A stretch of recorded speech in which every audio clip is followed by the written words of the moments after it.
अच्छा लगे like share and subscribe करो। पूछो को क्यों? क्योंकि हमें मिलती है मोटिवेशन। चलो स्टार्ट करते हैं।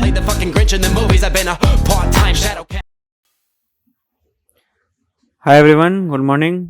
ठीक है, तो हम लोग कर रहे हैं चैप्टर 9 हाइट एंड डिस्टेंस का। मेनली ये सब सॉल्व एग्जांपल्स है। इसके बाद सॉल्यूशंस आएंगे एक्सरसाइज के, तो उसको भी कर दूंगा। ठीक है, तो एग्जांपल नंबर 4 तक हमने कर लिया था, ये एग्जांपल नंबर 5 है। ठीक है, इसको एक बार समझते हैं। देखो क्या कर रहा है क्वेश्चन में। कर रहा है ना, the shadow of a tower standing on a level ground is found to be 40 metre longer. ठीक है, when the sun altitude is 30 degree then when it is 60 degree find the height of the tower. मतलब बोल रहा है ना कि सन का altitude, मतलब सन कभी इस मोमेंट पे था, तो ऐसे इसका जो परछाई है ना ये टावर की, दिस इज द क्या, ये टावर है अपना। ठीक है, तो इसकी जो ऐसे है ना ये शैडो यहाँ तक थी।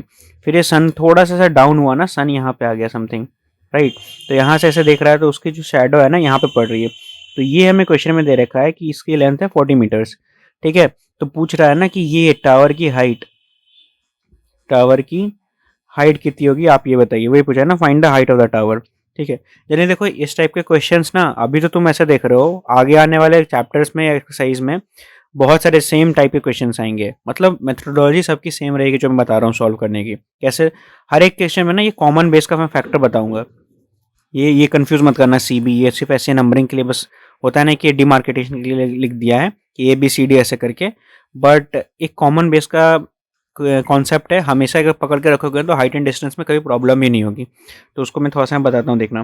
क्वेश्चन में समथिंग है ना, मैं क्वेश्चन यहाँ पे वो लिख देता हूँ। देखो क्वेश्चन है अपना कुछ ऐसा है, राइट। दिस इज 30 डिग्री, ठीक है, और यहाँ से अपन का ये 60 डिग्री है। ये तुम्हारा हो गया 40 मीटर्स यहाँ से यहाँ तक की लेंथ।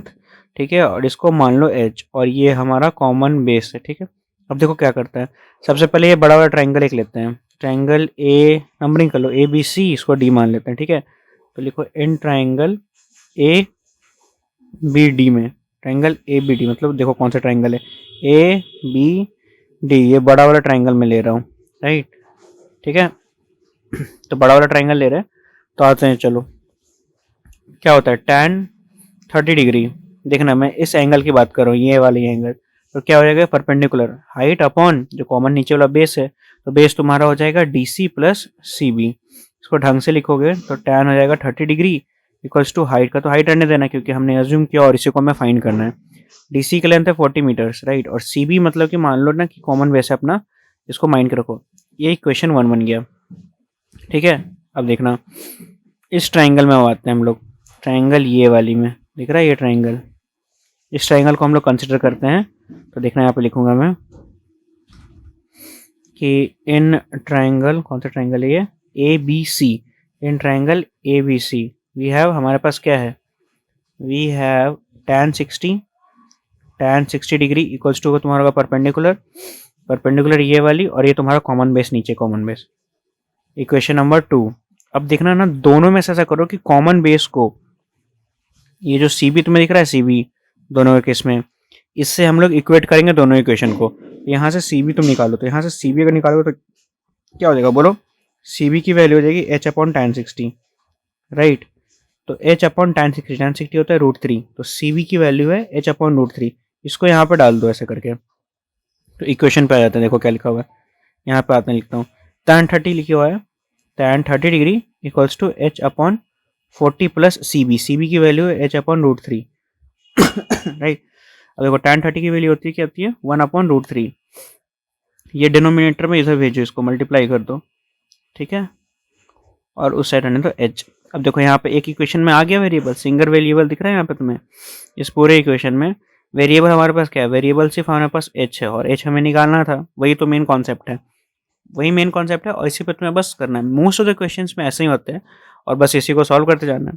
ठीक है, तो आ जाते हैं इसको सॉल्व करने के लिए। आ जाओ, क्या लिखा हुआ, तो ये हो जाएगा हमारे पास 40 अपॉन √3, ये हो जाएगा H अपॉन 3। ठीक है, मल्टीप्लाई करोगे और ये H हो गया। बस सॉल्व इसको नॉर्मल कर लो, इस टर्म को उधर भेजोगे तो क्या हो जाएगा बोलो, 40 अपॉन √3 इस साइड रह जाएगा, उधर जाएगा 2H अपॉन 3, राइट। और इसको बस सिंप्लीफाई कर लो, ये √3 से √3 कट गया, ये 2 से हो गया 20, तो 20 √3 इक्वल्स टू H। तो जो हमारी H की वैल्यू, मतलब जो हाइट है हमारा टावर का, वो आ गया तुम्हारा 20 √3। इसको और फर्दर सिंप्लीफाई करने का मन है तो सिंप्लीफाई कर सकते हो कि 20√3 इसको ऐसे लिख सकते हो कि 20 इंटू √3 की वैल्यू तो 1.732 मल्टीप्लाई करके जो भी वैल्यू आएगी यहाँ पे that is the height of the answer. ठीक है, ये अप्रॉक्सीमेटली होती है और ये तुम्हारा क्या होता है एक्यूरेट वैल्यू, एक्यूरेट वैल्यू। तो बस यही था हाइट ऑफ द टावर। और हमारा ये क्वेश्चन एक बार देखो क्रॉस चेक कर लेता हूँ। हाइट ऑफ देखो हाइट ऑफ द टावर है 20√3, ये तो हमारा आंसर है राइट। ठीक है, सेम मेथोलॉजी इसमें भी कुछ फॉलो किया इसने बट कोई ना समझा दिया, वो आसान है। कॉमन बेस पकड़ के एकदम इक्वेट मार दो, दो इक्वेशन दो वेरिएबल बना के और फाइनली तुम एकदम क्लियर हो, आंसर तुम्हारे पास आ जाएगा। तो हमारे पास क्वेश्चन एग्जाम्पल नंबर 5 हो गया। नेक्स्ट क्वेश्चन में मैं एग्जाम्पल नंबर 6 अपलोड कर देता हूँ। ठीक है, तब तक के लिए ध्यान रखना, बाय बाय।